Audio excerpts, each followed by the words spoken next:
Umaga naman ang ating maranasan sa kalinga at kahabagan ng Diyos. Ang umaga ito ay kakaiba kaysa karaniwang ibang umaga. Bagamat may bagyo, bagamat may parating na bagyo, ay hindi pa rin naman nawawalan ng sikat ng araw. Hindi nga lang ganun katingkan na tila sinasabi sa atin kung ano ang kalalagayan ng ating damdamin sa ngayon. Ngunit bukas pangalawa ay panibagong araw. Isang panibagong buhay, isang panibagong pagkakataon ang nilalagay ng Diyos sa bawat isa sa atin. Sadyang mayroong kapanahunan bawat sa silong ng araw. Ang sabi sa Ecclesiastes 3, may panahon na binibigay ng takdang panahon sa sino man sa atin. At ang bawat panahon sa silong ng araw ay isang pagpapatunay na ang bawat buhay at bawat pagkakataon at bawat panahon natin ay hawak ng Diyos. Kung ito nga ay hawak ng Diyos, mabuting ihanda natin ang ating sarili sa pagharap sa Diyos. Sapagkat sa Kanya ang buhay, sa Kanya rin matutungo ang buhay. At ano ang magagawa natin? Kundi ang ating kilala, ang ating sarili sa Diyos. Ang bawat buhay, ang bawat pagkakataon na mayroon tayo, ay mabuti ang dalhin natin sa pinakamabuti, pinakamaganda na pagkakataon. Na tila baga, ang bawat bahagi ng buhay natin ay sadyang ihaharap natin mamaya, bukas, o sa isang sandali sa harapan ng ating Diyos. Hinanatahan, isa sa mga tinatawag na ilaw ng tahanan. Samantalang ang Ama ay isang haligi, ngunit kung walang nakasabit na ilaw sa haligi, ay mapapagalan at mauuntog sa haligi. Kaya ang ina ng tahanan ay isang mabuti at merong kalalagayan na kinikilala ng Diyos. Sa Biblia ay merong isang chapter na kinikilala sa Ina. Ito ay yung 14 verse 1 ng Proverbs. At ganun din dito sa Proverbs chapter 31. Walang kapitulo na ibinigay ang Biblia ng patungkol sa Ama. May ilang mga talata na tumutukoy sa Ama. Ngunit hindi katulad ng chapter 31, lalong hindi yung kalahating pauling bahagi. Nang ina ay hinihintyan ng pagkaparangan at pagkilala sa harapan ng Diyos. Kahit nga ang mga Hudyo ay gumawa sila ng isang salawikain. Nasa salawikain ito ay nagsasabi ng ganito, nilikha ng Diyos ang ina sapagkat hindi siya lagi naririto. Ang salawikain ay tumutukoy doon sa ang ina ay pinagkakatiwalaan ng Diyos. Sa katunayan, ang ating personalidad, sabi ng psychology, ay mas marami ang nakuha natin sa ina kaysa Ama. Umaabot hanggang 70 to 80% ng ating personalidad o pagkatao ay galing sa ina.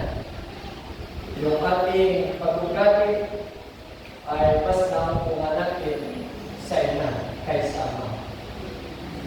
Ganun din yung ating cognitive ability o yung makayanan natin mag-isip ay galing pa rin sa ina. Umaabot ito hanggang 80 to 90% ng makayanan natin mag-isip ay galing sa ina. O kaya, mas mabuting sabihin natin na matalino ang bata ay mana sa ina.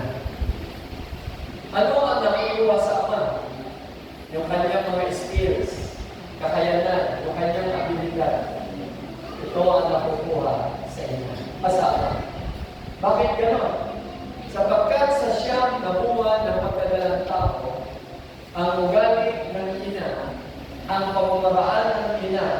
ang diskarte ng ina ang kanyang sinasabi sa kanyang anak. At yan ay hindi natin may tatangin. Kung may luwal na ang sanggol, mas mahaba ang panahon ng ina kaysa ama. Ang ina, ang siyang unang gabain, ang ina rin ang unang guro. Hindi ko alam kung may alam kayo ng mga ama na siyang unang nagturo ng mga bakata sa kanyang anak. Hindi ko alam kung may alam kayo na ama.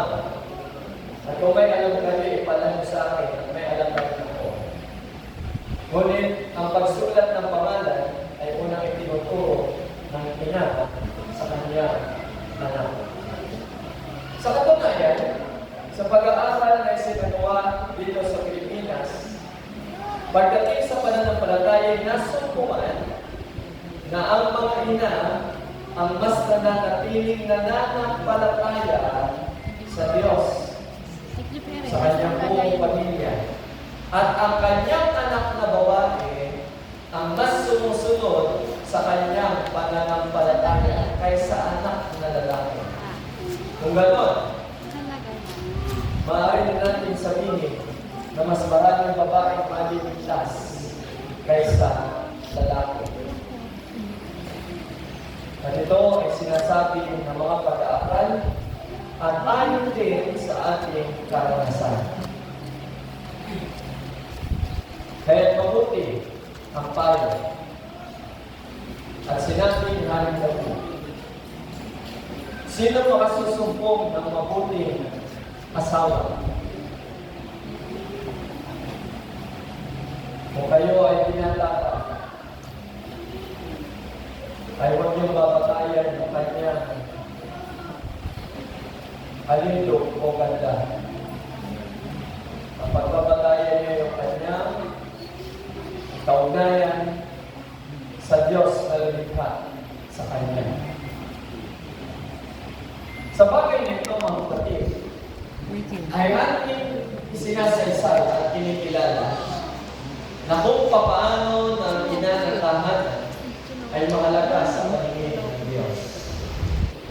Na kung paano ang ina ng tahanan ay siyang naging gabay, siyang naging subay, doon sa kanyang sambahayan. At kung paano din ang ina ng tahanan ay siya din saway.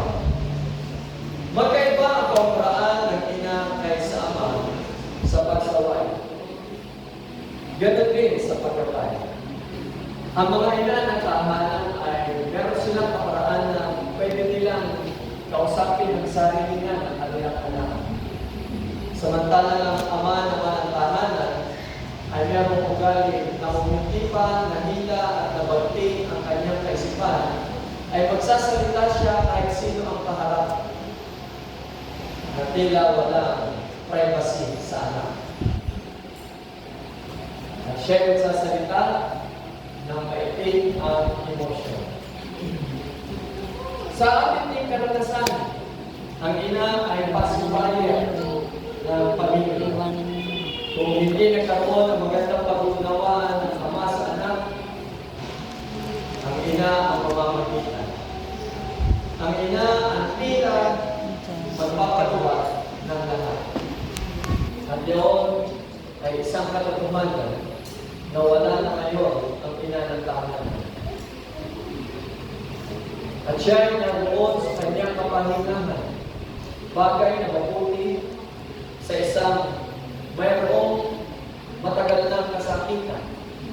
Ngunit may tatanong natin, bakit sa murang gulat, sa murang panahon, sa murang kalalagayan, ang Diyos ay may kaparaanan na hindi natin alam. May mga bagay na dapat natin ipagkatiwala sa Diyos. May mga bagay na magiging tayo sa ating pagtatanong. Sapagkat baka hindi natin kayang sagutin ang ating tanong, ay tayo rin ang magugulumihanan at tayo rin ang maapektuhan. Ganun pa man, ang pinakamabuti ay panalangin ang kaparaanan ng Diyos, sapagkat sa dako noon ay saka natin maunawaan kung ano ang kanya ipinakahulugan at kung ano ang kanyang kalooban. Sa bagay na ito, mga kapatid, nakita natin ang tala at napakinig natin ang tala ng buhay ni si Sergio. Siya ay nagkaroon ng kapatamang paglingkod sa kanyang sambahayan, gayon din ang paglingkod sa kanyang lipunan. At doon ay pininilala ang kanyang paglilingkod. Paglilingkod na hindi madali. Paglilingkod na mapanganib. Mapanganib sa kanyang kalalagayan, mapanganib para sa kanyang kalusugan. Sa katunayan ay meron po mga pag-aaral sa mga kasakitan na natatanggi doon sa mga traffic enforcer ng MMDA. Expose sila sa mataas na lason ng hangin sa lansangan. At doon ay kukunekta natin kung bakit bumagsak ang kanyang kalalagayan. Nung aking maalaman na kanyang spleen ay naapektuhan. Sa pag-aaral ko sa science at kalusugan, ang spleen ay naapektuhan lang kapag bumabagsak ang ating white blood cell. At kailan bumabagsak ang white blood cell? Bumabagsak po ang white blood cell at ang kalidad ng dugo kapag po may exposure sa mahabang panahon sa mga chemical. Kaya ito ang nagiging kasakitan ng mga nasa pabrika, ng mga malapit sa mga polusyon. At sa ganon, ito ay kanya nabuhay. Kapalit ng papayusang lalawin ng mga sasakyan sa lansangan. Kapalit ng kaligtasan ng mga tumatawid sa lansangan. Kapalit ng araw-araw na kanyang pagtiyak sa pangailangan na maabot ng kanyang mga kamay habang siya'y nasa gitna ng lansangan. Maraming masasabi natin, mababa lang ang kanyang paglilingkod. Traffic enforcer lang naman.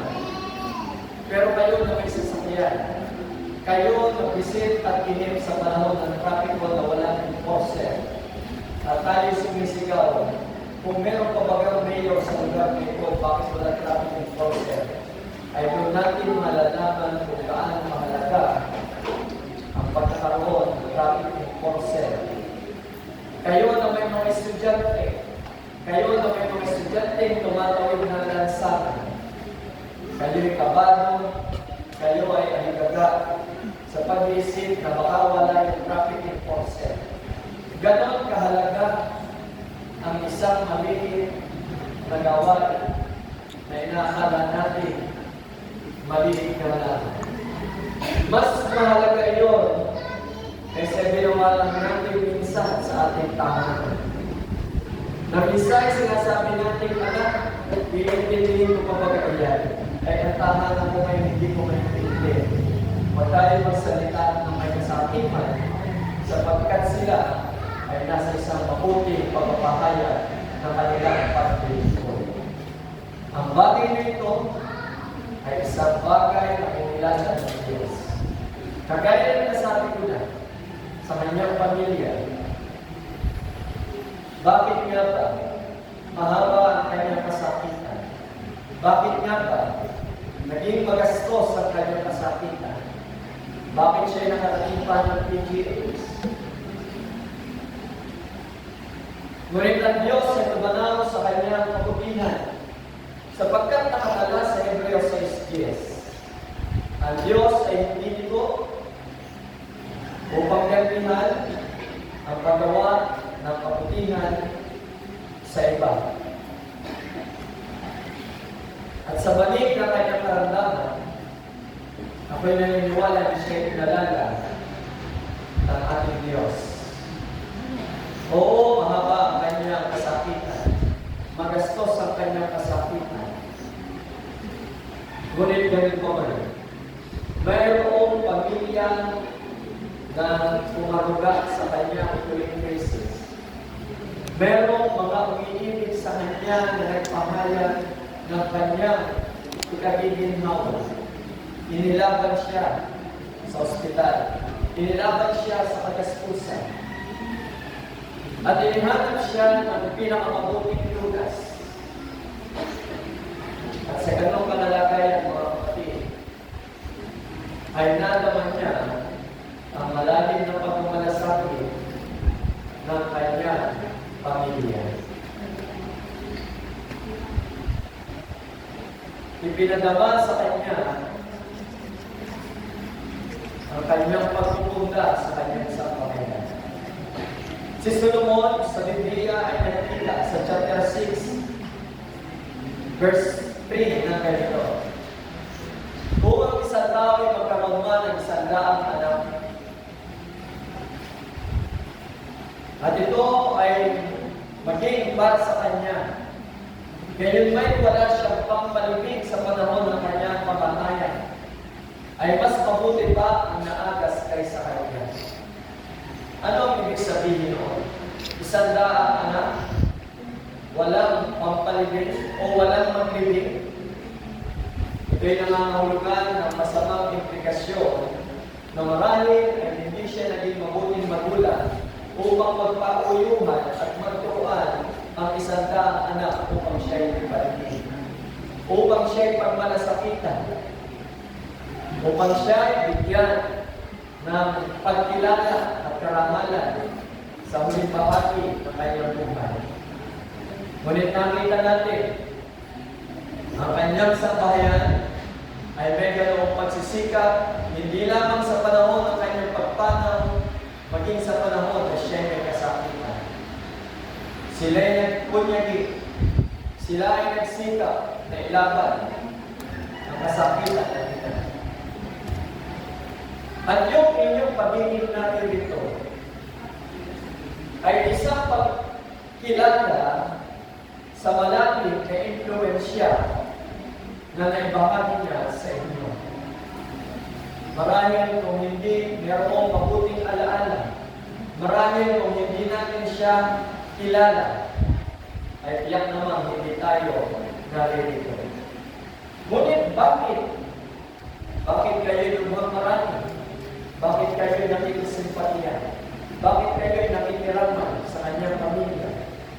Sapagkat ang kanyang buhay sa anumang kaparaan ay naging mabuti sa sino man sa inyo. Kung gano'n, mabuti nga na habang tayo ay buhay, ay atin na ayusin, kausapin, kasunduin ang uusong ng kabaak natin. Sapagkat sa dahil paroon ng buhay na hindi natin alam, sila pala ay nagdadaan sa atin. Sila pala yung aabot sa atin. At mabuti at pagpalain kayo ng Panginoon sa inyong pakikiramay sa kanyang isang pamayanan. At sa ganito, ang salita ng Biblia ay may katotohanan para sa isang ina. Ganito ang sabi ni Solomon. Nagsisibangon ang kanyang mga anak at tinatawag siya mapalad. Gayon din ang kanyang asawa at pinupuri siya niya na sinasabi, maraming anak na babae nagsisigawang may kabaitan, ngunit ikaw ay humihigit sa kanilang anak. Sa ngayon ay maalala at makikilala natin kung ano ang kanyang pagpupursige, ang kanyang sakripisyo upang may taguyod ang bawat isa sa kanyang isang bayan. Ano pa ang sinasabi? Binubukan niya ang kanyang bibig na may karunungan at ang kautusan ng kagandahan loob ay nasa kanyang dila. Ang gabay at maging ang saway ay nanggaling sa kanya. Maraming mga anak ang nagpapatotoo. Mabuti na lang si Papa, mabuti na lang si Mama, o si Tatay, o si Ina, o si Inay, ay naging stricto sa akin. Kung hindi siya naging stricto, baka napariwalaan yung bawat haplos, yung bawat palo, yung bawat dampit ng kanyang mga kamay, gabay man ito o saway, ay maalala natin mahalaga nga pala sa ating buhay.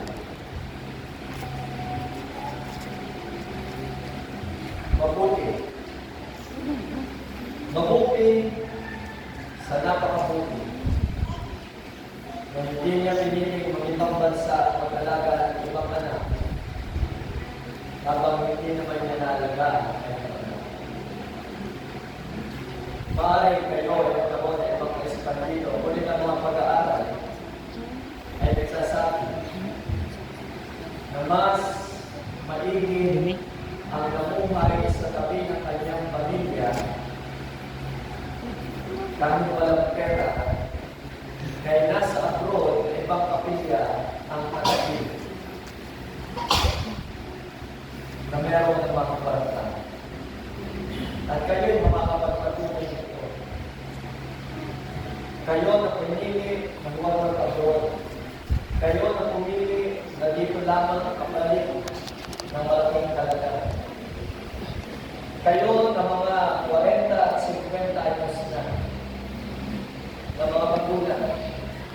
Ngayon, ay gusto niyong ibalik ang panahon na sana'y kapiling niyo ang inyong mga suki. Ngunit, mayroon kayong sariling kapasyahan. Ganun man, ang kadahilanan ay hindi minsan natin naiwasan. Kaya ganito ang sinabi ni Solomon tungkol sa ina. Kanyang tinitingnan mabuti ang mga lakad ng sambahayan at hindi kumakain ng tinapay ng katamaran. Mapalad yung mga ina na nakasubaybay sa kanyang buong sambahayan.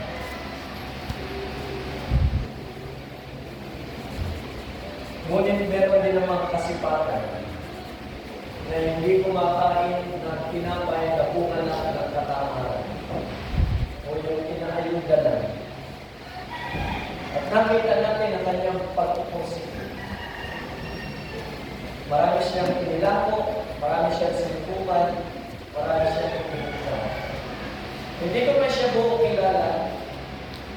Ngunit sa isang salita, ay masasabi ko na siya ay very sociable. Sapagkat ang pagtitinda ng ano-anumang produkto at ang pagtayo sa kalye na may tindayo ng kanyang katawan ay hindi magagawa ng isang timid at timid na tao. So siya ay sociable.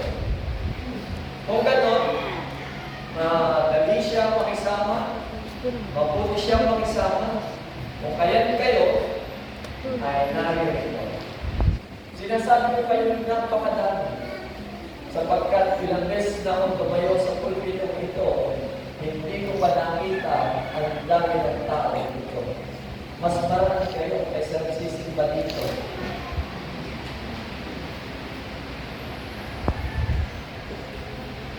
At ito ay isang mabuting impluensya ni Sister Gina na naabot ng kanyang buhay sa bawat isa sa inyo. Kumikilala at kinikilala niyo siya at dinadabayan ng kanyang pamilya. At dito nawa'y pagpalain kayo ng Diyos sa inyo pakikiramay sa kanyang sambahayan. Sa kawakas-wakasan ay nakita natin ang buhay. Nakita at naunawa natin na ang buhay habang nabubuhay ay gawin natin ang pinakamabuti para sa Diyos. Gawin natin ang pinakamaigi para sa kapwa. Sapagkat sa huling bahagi, Diyos ang kakarapin natin. At pagkalooban tayo naman ng Diyos, na ang mga taong kumikilala, nakakilala sa atin, ay nasa piling ng ating sampahayan sa panahon ng huling krisis ng ating buhay upang sila'y maging kaaliwan. Ako man ay namatayan na rin ang anak. Ngunit malaking kaluwagan ang presensya ng sino man. Hindi ko kakilala yung iba na pumupunta. Hindi ko kilala yung iba. Ngunit malaki man ang gastusin na pag-iintindi sa bisita, yun ay hindi na kinukwenta. Malaking kaluwagan ito doon sa mga naulila.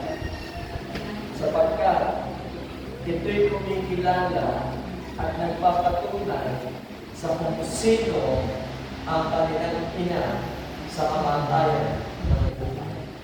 Biyayaan tayo ng Diyos at patuloy tayo manatiling sa pananampalataya at pagtulong sa Diyos at ganun din magpagkakataon ko sa ating